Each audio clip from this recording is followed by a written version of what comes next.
Good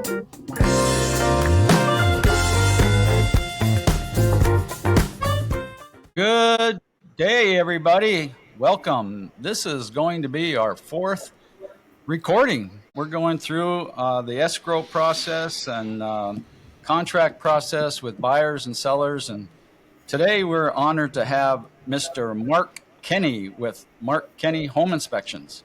And welcome aboard there, Mark. Thank you, guys. Thanks for having me on. Appreciate it. Welcome.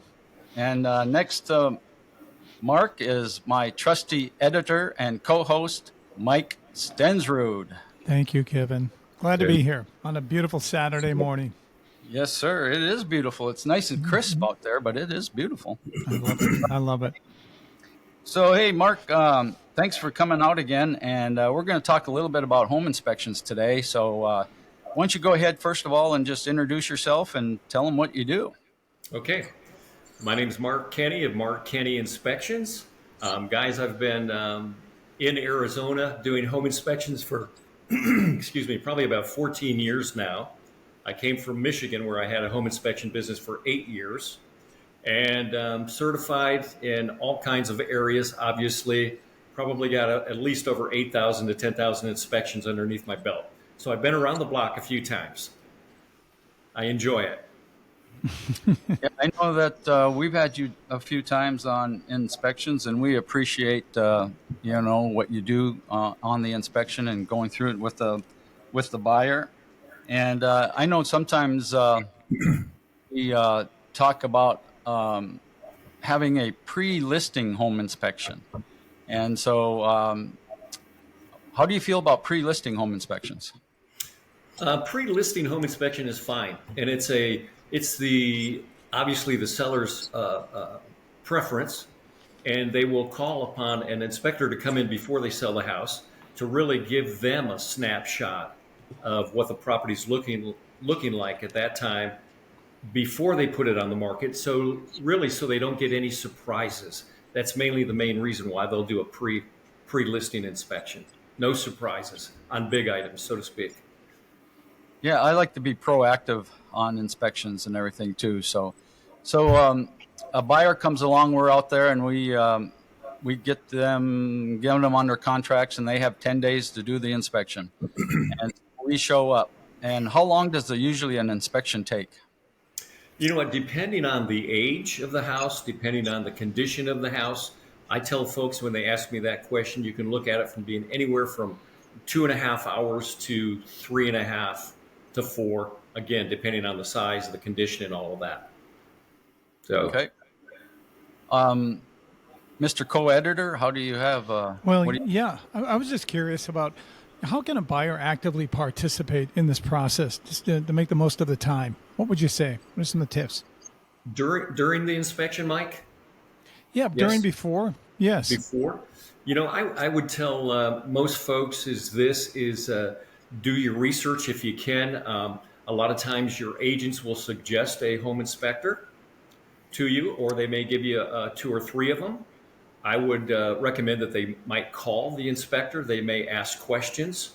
One thing you want to make sure of is that your home inspector's licensed with the state of Arizona, because what they are is they're going to be following the Arizona standards of practice for home inspectors. So you know they're legit for the most part. Secondly, I would tell the buyers to make sure that the inspector has been doing inspections for at least 3 years. So he's got something underneath his belt. He's gone through, he's seen enough things to know what to look for. No, and then don't be afraid to ask questions. Don't be afraid to ask questions, but get actively involved in it for the buyers, because this is your deal. So, well, that's a good point. With the report itself, explain when it's done. Explain what's in that report to help buyers. So the report, and that's a good question, Mike. The report, when you're done with it, I can just do or tell you what I do. Every inspector is a little bit different with what they do with the reports. A lot of guys will go in, they'll take pictures, they'll show the clients the pictures of things that they took pictures of that they think are going to be of value to the client. They'll go back to their office, they'll write up a report and send it out the next day. which is good. What's very important now, what I do is I go in, I do the inspection, do the pictures, I sit down right there, and I do the complete report while I'm at the house. Okay. So what I will do then at that point is I'll pull my client in next to me, pull up my laptop, and go through the report. I'll go through a summary report with all the pictures of things that are going to be of value to know about. And then Okay. we'll have a detailed report, which will be about 28 pages long. And I'll have model numbers and serial numbers of AC units, water heaters, size of the air filters, all of that good stuff. So it's very important for communication to happen at that point. This is the buyer's one good shot at looking at this house today. And so we want to educate them as much as we can. And communication is so vitally important during this time with the client. Number one, to inform them, but number two is to get them to be at ease. Because Yeah, right. usually it's a very nervous time for the buyer to come into a house. So you really want to set them at ease, and you want to walk them through. Everything for the most part is redeemable and can be fixed. But you really want to walk them through that process. Communication is a big deal. So Yeah, I can imagine. Well, just for clarification, you do that right after the inspection, right that day. You're not waiting. You sit down with correct. them in the. Okay.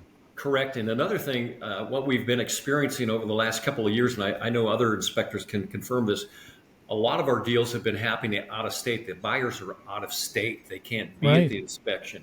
Maybe they came and they looked through the house, but then they had to go back home. So what's good about that is this: when I'm done with the inspection, I email that to them in their state at that time. We get this together ahead of time. So while I'm still at the house and they're at their house, they can pull open their laptop. They have the inspection in front of them, and we can both go through line by line at that point. And what it does is it clarifies and kind of takes all the gray areas out of it, rather than having the real estate agent trying to explain the report to them. I Gotcha. found I've gotten great results with that. So Last question. I know, Kevin, I'm taking over here, right? No, go right ahead, brother. Yeah. I'm Well, impressed. No, how long? Give me an average. I know it's going to vary, but how long is this process going to take on average? Can I for say? the home, like I Yeah. said, it depends on the size of the home. Right. Depends on. Yep. So you're talking about 3 to 4 hours. I did a house yesterday in the historical part of Phoenix. It was a 1947 house. Okay.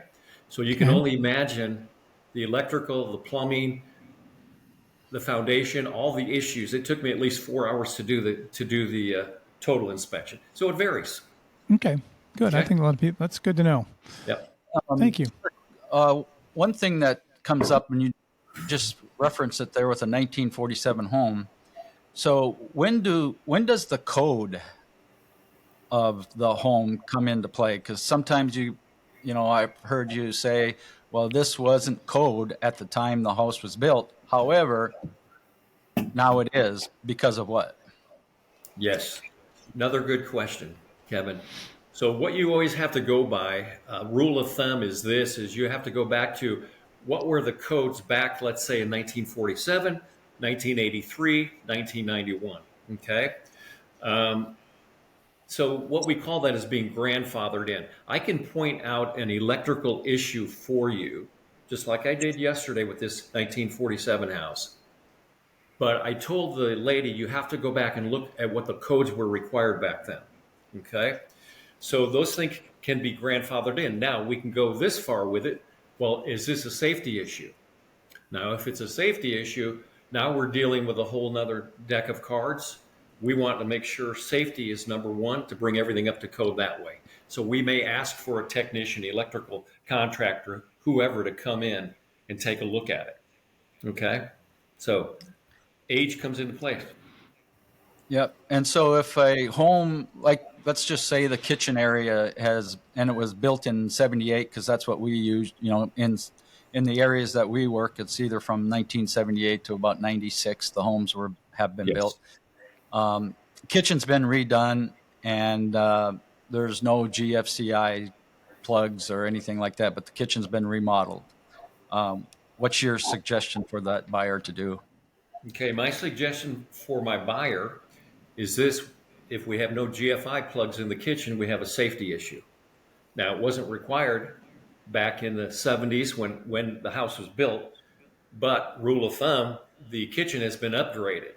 So it's been brought up to today's looks, so to speak. And when you do an upgrade, then everything has to be brought up to today's standards. So everything would need to be GFI protected in the entire kitchen. Yeah. Let's talk a little bit about your report. I really enjoy getting your report and going to your website and doing that kind of thing. I know you even throw some video in there. What parts of the home do you actually video and stuff like that? Okay, another good question. I started doing videos literally probably about 4 years ago. And it is a huge asset to my buyers, especially if they're out of town and even when they're with me in the house, because they're not going to get up on the roof. And so I can take my camera and I can videotape the whole roof and walk them around and show them anything that's out of place there that needs to be fixed firsthand. They can look at this. Okay. Also, a lot of times the video comes into perspective when I've got an out-of-state buyer. And what I'll do a lot of times is I'll go outside and I'll take my camera and literally walk around the house, show them the electrical box, the water turn on at the front of the house, the GFI in the garage that is attached to all the exterior plugs, the bathroom GFI. They have a master GFI for all the bathrooms. It's usually an A bathroom. I'll show them the electrical box. I'll show them the irrigation box. All of those little things that when they move in, they don't have a clue where these things are at. And I've gotten such great results. People just appreciate that so much because all they have to do is go back and they go, okay, this is where everything's located. So videos are great. Very few guys use them, but they're a great thing to have. Wow. Are you just using your phone when you do your video? Or Actually, do you have I've got a little digital camera that I've been using forever and a day. I haven't graduated over to my phone yet. I'm still old school that way. So the inspection usually takes, like you said, 3.5 hours. Yep. So normally what we tell the buyers is that the home inspection is going to start at 8:30. You're more than welcome to show up at 8:30 if you'd like. But he's going to go through the report and everything probably within 2.5 hours of that start time. So do you like it when the buyers come and, are there just about all day? Because I usually tell them, now he's got to do his job. So just kind of leave him alone. Let him go through the house because you don't want to miss anything. And if somebody's knocking on your noggin every day or while they're there, kind of interferes with what you're doing. So kind of go through that process of those first 2.5 hours are yours. And then you do the walkthrough. Kevin, that's great because you could talk to any inspector and each and every one of us have a routine that we follow. And I always tell my buyers, like you said, you can show up anytime you want to. You're paying for this. So this is your party.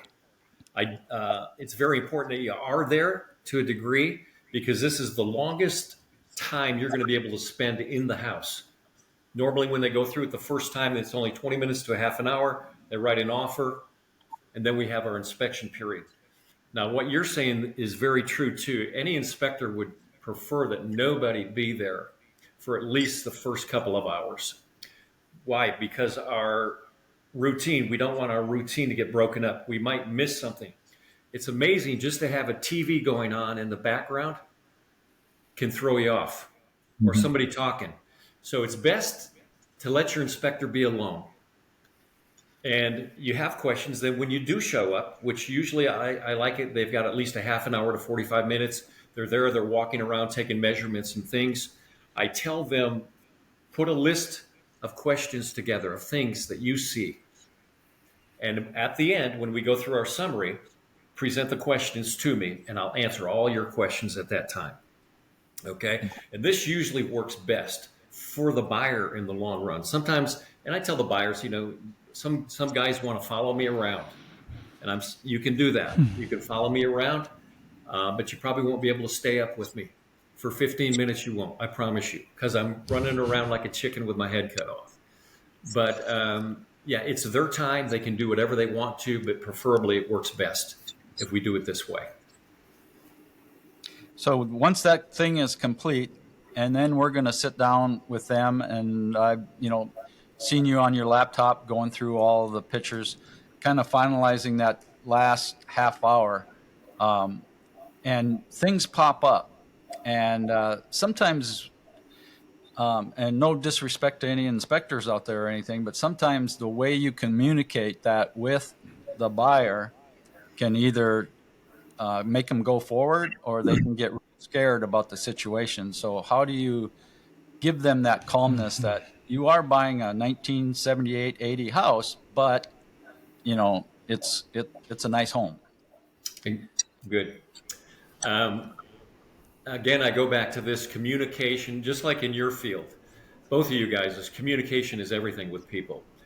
I can have a tremendous amount of knowledge about buildings and everything like that, but if I cannot communicate my findings correctly with my client, like you said, the whole deal could go south. So we're to take a snapshot of the property that day and present this information to our clients. Everything in a house, and I'll just tell you this, everything in a house, I don't care what's wrong with it, is redeemable. It just takes money. Okay? 90% of the things that we find are very fixable. And so you want to communicate this properly to the clients. You don't want to scare anybody. They're already nervous to begin with about the whole inspection. Oh, we're going to get the report now, and they're nervous about the report. So it's very important just to walk them through it and let them know, listen, this is okay. Okay? Another thing, too, is to take them and walk them around the property. I have found that after the inspection's done in the summary, if I take them and walk them around the property, their whole countenance changes. And and they realize, it's really not a big deal. Okay? Most of the time. If it's a big deal, then you need to let them know this is a big deal, and we need to bring some experts in on this particular question that we have on some of the items we found. And you just let them know that, and you take it from there. So, yeah, a lot of times too, and I always try to tell the buyers and kind of give them a little idea what's happening is he's going to go through everything. Now, he's an inspector. He's not a roofer. He's not an AC guy, but they do know what they're doing, and they can see the problems. So now it's our obligation to contact that other professional in that field to come out and take a look at it and give them an idea. Right. Yeah, that's exactly right. We can go through a house. An average inspector can go through a house top to bottom in an hour, hour and a half. And I mean everything from the attic to the roof, to the AC, to the plumbing, to the electrical, checking all the plugs, checking all the windows in the house. I mean, doing a thorough job. And this is why I say it's best to get an inspector that's been in the business for at least 3 years, because he's got his routine down and he knows what to look for. He's seen enough. Just like in any field that anybody's in, you do it long enough, you know what to look for. When you walk into a particular model house, you know what to look for in this model because you know the weak points of it. So experts, no, I'm not a HVAC certified. I'm not a certified plumber. Okay, so all of those things. But I've been around the industry. I've been in construction for 20 years before I even got into home inspection. So we got a good head knowledge of things. Yep. So would that go? That's really interesting. So I bet you go to certain areas in the county, and you can pretty much expect, where you're going to go first, right? Or certain homes, developments. Yes. Certain builders. Yes. Yeah. Yes. That's right, Mike. Yeah. Yeah. So it's very interesting. We call it the BINSR, the Buyer Inspection Notice Seller's Response Period. And it's, it's probably one of the hardest, as a realtor, it's probably one of the hardest areas because you do want the buyer to feel very comfortable and you want the seller to be able to sell his house. So it's a sticky little situation now and then. But when you have guys like Mark with that experience, I think that's fantastic. You got another little question there, Mr. Mike, or how are we doing? No, I was going to say the last one. When you do have a bad call, because I look at you like a surgeon, you're talking about this, you got to be very objective. You're doing your job, and it is what it is. You don't want to blow a deal, you don't want to mess up, but you see something that's really critically affecting. Maybe it's a foundation or something, and this is going to be kind of make or break. And when you come into those situations, how do you handle that being objective? We just lay it out for them, or do you? Because you know it's going to make a big difference here. Yeah. That they don't know that. So, do you have any ways to give them that bad news? You know, you're really, for an inspector, and any inspector will tell you this, is that I'm working for the buyer. I'm not working for the agent. I'm not working for anybody else but you, Mr. Buyer. And so you're hired me to come in here and check this out. In that process, I have found, let's say, well, Mike, you're saying a foundation problem here. Okay. And it's my experience and my expertise. I would recommend that we bring in a technical expert to take a look at this area and go from there. And this goes back to the Binzer that Kevin was talking about. You know, people always ask me, well, what should I ask for in the Binzer, the buyer's report there? And I just had a phone call this morning from the person that I did the 1947 house. Called me this morning and asked me, what should I ask for? And I said, what you need to do is you need to get back with your agent, your real estate agent. They're working for you too, and sit down with them. And they've been through this hundreds of times, and they'll work with you and tell you what to put on that list. I tell most people there's 4 areas that my former clients have been concerned about, and that's electrical, plumbing, HVAC, and roof. Any of those 4 areas might be something that you might ask for. Okay? So the best you can, Mike, you convey that. Yep. Well, any final words of wisdom there, Mr. Mark? How you just go ahead, and I just love the way that you communicate with your clients as well, because the buyer is getting that home inspection done, and you're getting paid through them. So any more words of wisdom on that and your final thoughts? You know, I don't, other than, like with you gentlemen, communications, everything with people, and being honest. People can tell if you're not being honest with them. And I always tell them, be honest with everybody. Be honest with them, and tell them the truth if they need to hear it, and you're there to help them. So you have to communicate that, not only verbally, but, you know, everything you're doing. So that's it. Thank you. All right. That's Mark. You do a great job, and we appreciate your efforts out there, and everything you have to do to get that home inspected. So we appreciate it. Thank you very much, Mr. Mike. Thank you again for the co-hosting, and now your job begins of doing the editing. Yeah, I'll get right to it. Saturday. Let's go do it. All right. I love it. Thank you, Mark. Appreciate you guys. Take care. Have a good day. All right. Appreciate it. Thank you. Thanks.